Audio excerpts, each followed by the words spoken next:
2 kemenangan dan 3 kali terjatuh dalam 5 balapan terakhir membuat Francesco Bagnaia berada di peringkat ke-6 klasemen pembalap. Sebuah tren yang tidak bagus bagi pembalap yang pada awalnya menjadi salah satu favorit juara dunia.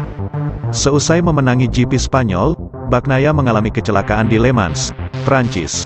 Ia lalu membayarnya dengan kemenangan di lomba kandang dirinya dan Ducati, GP Italia.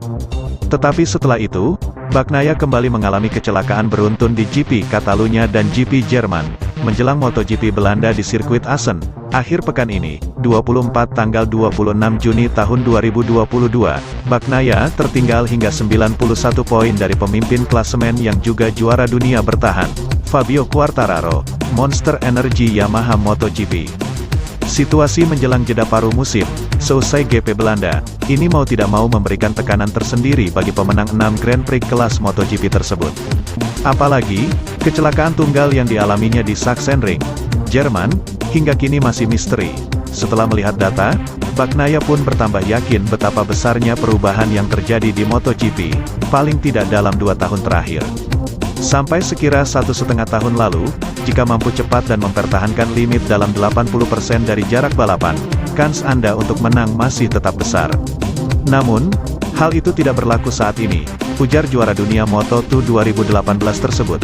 Kini, limit harus segera didapat begitu balapan dimulai. Setiap pembalap sudah tahu harus membuka abis gas sejak awal lomba. Jadi, mungkin perlu mengubah gaya balap sedikit. Disinilah mungkin masalah saya. Saya tidak cepat beradaptasi. Menjelang GP Belanda, Francesco Bagnaia mengakui, meribut hasil bagus di Assen menjadi sebuah keharusan. Hal tersebut tidak hanya penting untuk menjaga peluang merebut gelar tetapi juga bisa membuatnya lebih rileks saat liburan musim panas. Pada awal musim, saya mampu menjadi salah satu yang tercepat. Di Sachsenring pun, saya membuktikan masih yang tercepat, namun saya gagal untuk menjadi yang terkuat. Dua hal itu sangatlah berbeda, kata Bagnaia. Quartararo membuktikan dirinya pembalap terkuat di grid MotoGP saat ini, lebih daripada tahun lalu. Memang penting untuk lebih cepat, tetapi saya masih harus bisa membuktikan diri untuk lebih kuat. Itulah yang menjadi problem terberat saya saat ini. Rekor Francesco Bagnaia di Assen terbilang tidak buruk. Ia mampu memenangi lomba di sana saat masih turun di kelas Moto3, P1 pada 2016, dan Moto2, 2018. Kendati demikian, sejak turun di MotoGP mulai 2019, hasil terbaik Bagnaia di GP Belanda hanyalah P6 pada tahun lalu. GP Belanda sendiri absen dari kalender MotoGP pada 2020 akibat pandemi COVID-19. Kini, saya hanya akan berpikir balapan demi balapan. Setelah itu, barulah melihat situasi seperti apa, kata Francesco Bagnaia saat disinggung soal peluang merebut gelar MotoGP musim ini. Di Belanda, saya hanya akan fokus di Belanda saja.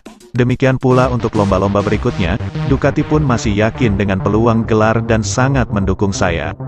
Kejuaraan masih panjang, masih ada 10 balapan, termasuk GP Belanda. Tetapi, saya melihat memang akan sangat berat untuk bisa berada di depan Quartararo. Namun, saya akan tetap memberikan yang terbaik untuk kemudian melihat di mana posisi kami. Saya rasa, perlu ada keselarasan antara mentalitas dan top performa yang stabil untuk menyiasati sisa musim. Inilah satu-satunya cara untuk menciptakan langkah konstan dan stabil, tutur Francesco Bagnaia. Sementara itu pembalap Ducati Lenovo tim Jack Miller menjadi yang tercepat dalam latihan bebas pertama, FP1, GP Belanda di TT Sirkuit Assen, Jumat, tanggal 24 Juni tahun 2022. The Thriller mencetak waktu lap 1 menit 42,589 detik. Posisi kedua diduduki oleh Joan Mir. Juara dunia MotoGP 2020 itu tertinggal 0,109 detik dari Miller. Pol Espargaro melengkapi 3 besar dengan ketertinggalan sekitar 3/10. Pembalap LCR Honda Alex Marquez menempati P4. Adik dari Marc Marquez itu unggul hanya 0,071 detik atas kompatriotnya dari Aprilia Racing, Alex Espargaro, yang harus puas finish kelima.